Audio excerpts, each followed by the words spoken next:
Hello, my name is Jay and I'm from the Mary Martin Bookshop. The lovely people at the Port Phillip Library Services invited us with this opportunity to come and talk to you about some of the new and recent releases that we're excited about. And certainly it was an opportunity that we couldn't refuse, and so here I am.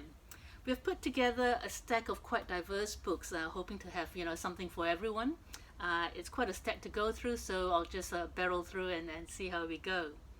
The first book to bring to your attention is this one here, called In Moonland by Miles Allinson. Miles is in fact a Melbourne writer, and In Moonland is set in Melbourne. And it's in fact based around a family and their lives over 3 decades. It is the book of the month, September month, for Melbourne City Reads, which is in fact an initiative that a lot of the Melbourne CBD bookshops have put together. It's a strange and weird and wonderful read. Actually, it's quite different. He writes beautifully, quite differently, and I think this is a book that will be quite exciting for a lot. The next book to talk about is this one here, which is Sarah Winman's book, Still Life, which in fact has been out now for a couple of months. But it's a really lovely book. It's rich and it's diverse. It really deserves a long shelf life. And it's certainly by word of mouth gaining a lot of traction. So if you haven't already got stuck into it, have a look at Still Life by Sarah Winman. It is a book about friendships. It's a book about a friendship between a young man called Ulysses, who is a British soldier in the Second World War. He meets an art historian who is several decades older than him, a lady called Evelyn, who's very wise and worldly. They have some significant times together. Of the platonic nature, I should add, but he certainly learns from her that there is much more to life than what in his short life he has experienced. He falls in love with the history and art of Italy and carries this with him. His time with her obviously resonates with him. We then follow the life of Ulysses, and he goes back to his homeland, but then again over the course of his years he comes to live in Italy. The book is really, like I said, a book about friendships, because Ulysses is the sort of unassuming young man that people are attracted to, who people pivot towards, and therefore in his life he accumulates all these friendships with very diverse people who all come together, and they're like a family around him. Beautiful book on community. It's a beautiful book on Italian literature and art and culture. Certainly wonderful armchair traveling. As you can see, I really enjoyed it. I think a lot of you will too. It's very immersive and quite a wonderful book. Okay, from there let's talk about The Paper Palace. So The Paper Palace is a debut book by Miranda Cowley-Heller. Again, one of those books which I think a lot of you would enjoy. It doesn't demand a lot from the reader. It's just one of those books which grabs you from the start because there's a very human element to it. It's a book, it's a love story really. In fact, it's 2 love stories centered around the same woman. So her name is Elle, and the first love story is Elle and Jonas, who is in fact a childhood friend, a childhood sweetheart, and who they've been together, and for each other through a very traumatic childhood, particularly for Elle. As time passes, they obviously grow up and are separated because that's the way life is. She meets another man called Peter, whom she falls in love with and marries. The book opens in fact with a dinner party at a place that they always go back to near the beach, and which they nicknamed the Paper Palace. Anyway, the book opens with in fact Elle consummating the relationship finally with Jonas, who is a childhood sweetheart, while the family, Peter and the family are still having dinner in the house. So it's a bit of a shocking, I guess, opening.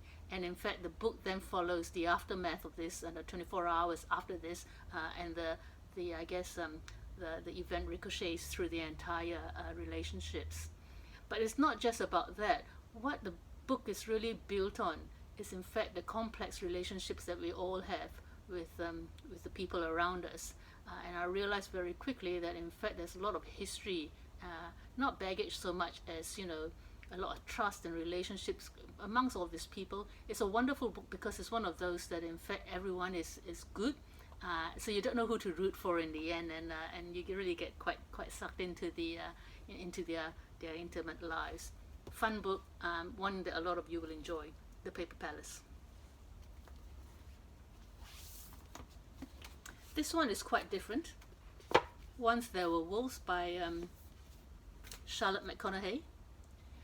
Charlotte McConaughey, in fact, I think this is her second book. Her first book was called Migrations, and she, through that book, earned a reputation of writing very sensitively about all things natural and the beauty of nature.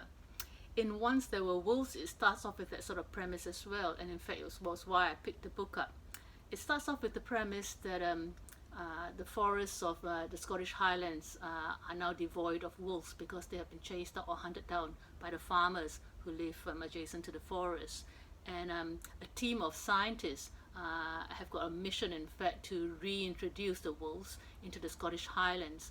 To reintroduce the wolves, the idea is not just to reintroduce the wolves, but in fact to rewild the forest, because as you know, wolves are apex predators. And without the apex predators, the rest of the forest ecosystem in fact collapses, and the forests are in fact really suffering through the lack of the wolves. So the idea is that the scientists will go in there, reintroduce and rewild the forest, and that was what grabbed me with the idea of this, because I'm really quite interested in that sort of thing. What I realized very quickly, though, is that Charlotte McConaughey in fact has packed a lot more than just a story on nature.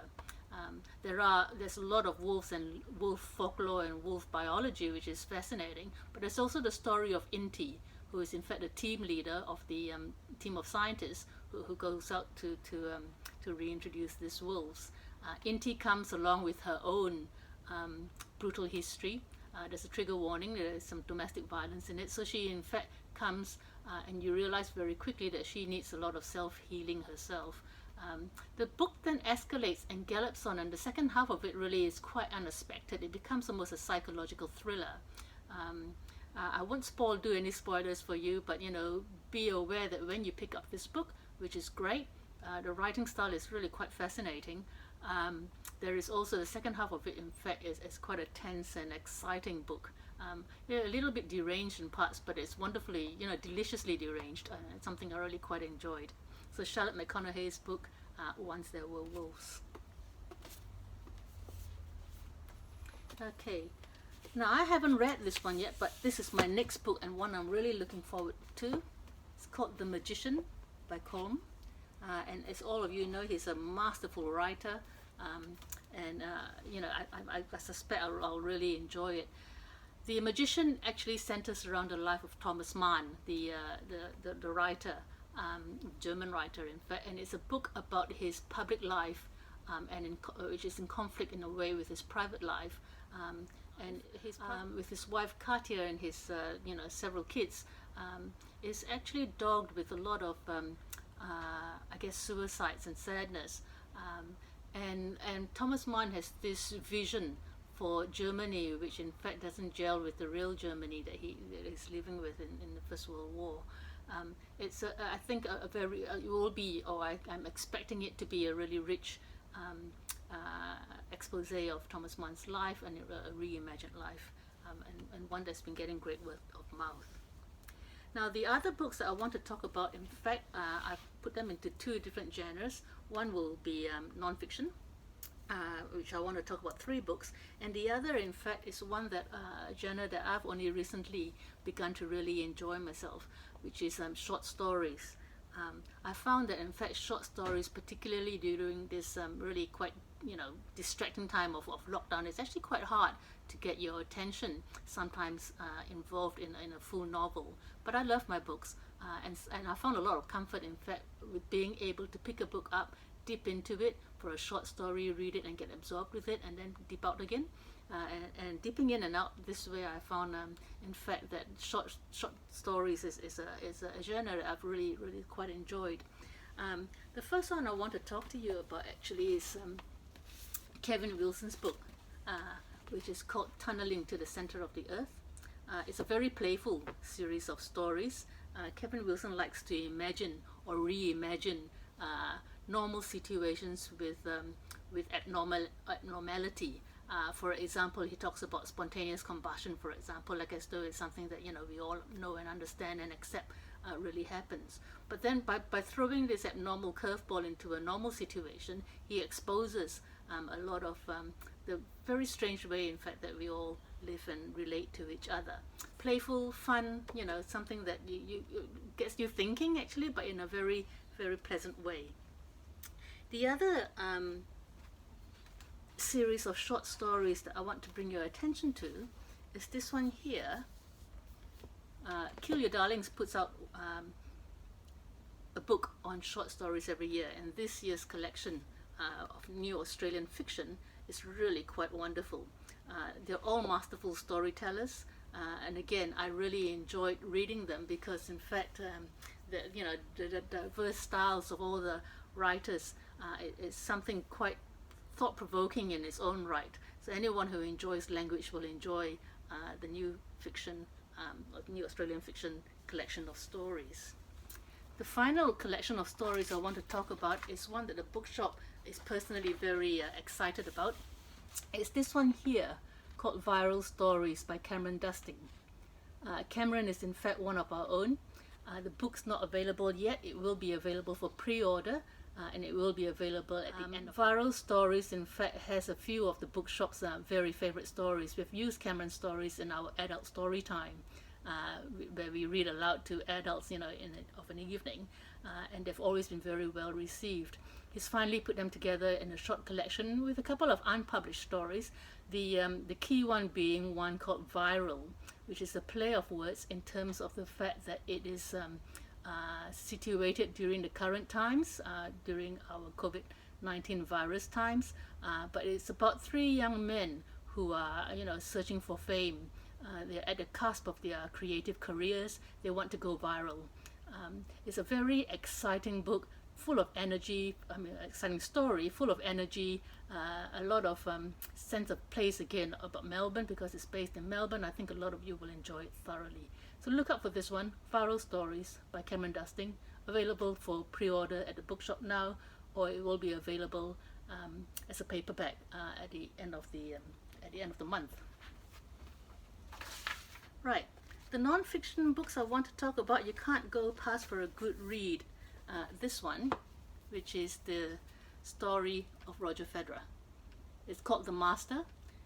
I'm a huge fan, as many of you would know, but I think a lot of people who are non-fans will also really quite enjoy this book, because in fact it's put together by a gentleman called Christopher Clary, who is the New York Times tennis correspondent. He's been doing it for decades, and in fact over the last 20-25 years of Roger Federer's career, has had one-on-one interviews with Roger and access to Roger like very few people have. The stories he's put together, some are familiar, but a lot, in fact, even for a die-hard fan like myself, was really quite new. He started off with these 20-25 interviews, thought he had enough material to write a book, but in fact, as he was writing it, realized in fact that there was a lot he wanted to update, and he conducted another 80 interviews, not all with Roger, but with the people surrounding Roger. So he has access to a lot of the superstars like Andy Roddick and Leighton Hewitt and Darren Cahill. Interviewed all of them and their points of view. Also managed to interview, for example, Lynette Federer, who is Roger Federer's mother. And some of the stories that come forward from it are just exquisite. I'm not going to spoil it for you, but great book. Just so that we have some gender balance in the tennis world, another fantastic book that has just dropped is this one here, which is Billie Jean King's autobiography called All In. There's a lot of tennis in there, but much more than that, there's a lot of the shaping of women's tennis and equalizing women's tennis to the men's tour. It's a fantastic read. She writes the way she speaks, and you can, a fantastic role model, and certainly someone, a lot of us should have a lot of time for, and I certainly do. The final non-fiction I wanted to bring to your attention is this one here, which is Peter Doherty's book, and it's called An Insider's Plague Year. Peter Doherty, of course, is of the Doherty Institute, which all of us in Australia certainly have heard about. He's a Nobel Prize winner. I think he won his Nobel Prize in I can't remember now. I can't remember now. But he won his Nobel Prize for the immune response in cells. The gift about Peter Doherty is not that he, of course, is a hugely respected, incredibly intelligent, very exciting scientist, still an exciting scientist, but that he is able to speak the lay language and tell us about very very complex situations in a very accessible manner. So this is his book about the response, or the country's response, his own response, the response of scientists, the response of policymakers in the pandemic. It's an insight that's very worthwhile, and in fact he also talks about what he sees for all of us in the future. So well worth reading Peter Doherty's book, An Insider's Plague. Right, I think I'll just finish off with one last book, which in fact is not out yet but again available for pre-order, just to whet your appetite. This one is out in October, and I've just finished it, loved it to bits, can't stop talking about it, and it's Amor Towles' book called The Lincoln Highway. Many of you will be familiar with Amos Toll in that he is the writer of this book here called A Gentleman in Moscow, which again is a brilliant book. But A Gentleman of Moscow, as all of those of you who have read it will know, is it's language. It's really clever with language. It's rich, and it's just again quite playful in a way, but really quite serious play.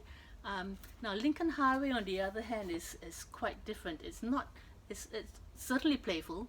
It reminded me of Huckleberry Finn actually, and as the title suggests, in fact it is about a road trip, and it's a road trip of 4 young men, one younger than the others. He's only 8 years old. His name is Billy, and the other 3, one is his brother called Emmett, and the other 2 are Emmett's friends.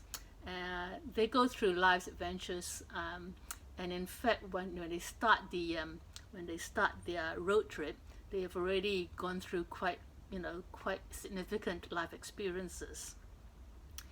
I won't spoil the story for you. Suffice to say, they start off in Nebraska. They plan to go to California, but for strange and wonderful reasons, they in fact turn right and go off to New York, where in fact the Lincoln Highway starts in Times Square.